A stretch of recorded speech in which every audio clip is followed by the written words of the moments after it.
Hi, welcome to the Lamplight Storytime. I'm so happy you're here. We have fun little stories full of love, laughter, and tiny adventures.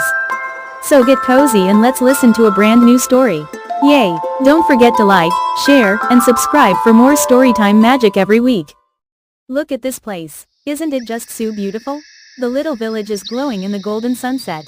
The sky is all orange and pink, like cotton candy. Do you see those cozy little houses? Each one has warm lights inside. Maybe someone's baking cookies. The palm trees are swaying, and the flowers are smiling at the breeze.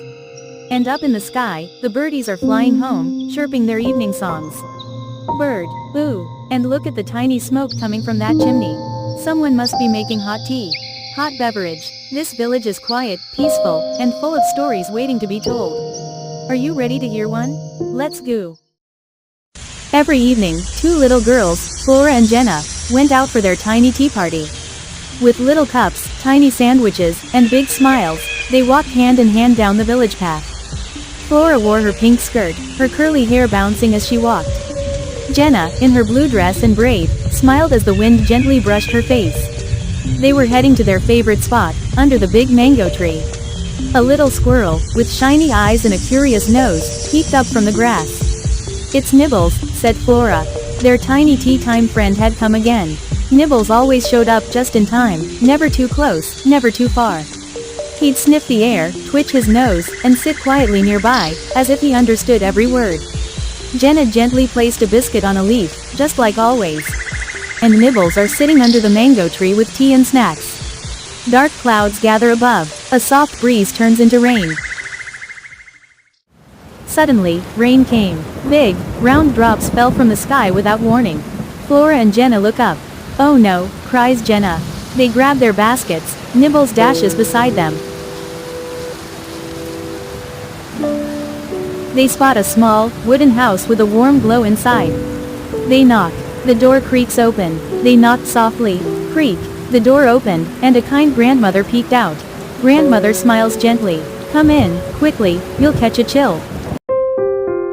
A cozy room with a fireplace, a rocking chair, teacups on a shelf. The girls dry off as Nibbles sits near the fire. Inside, it was warm and quiet. The fire crackled gently, but the grandmother looked pale and tired.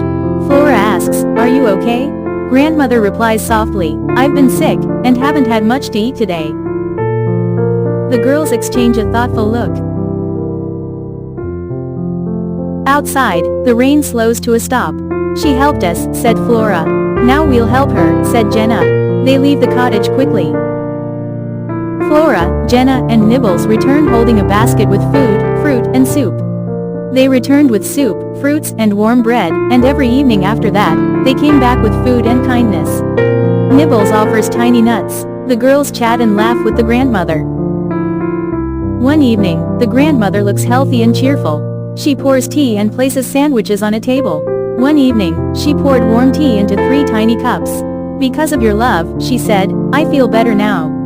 She smiles kindly. "From today, I'll make tea and sandwiches for you, every evening."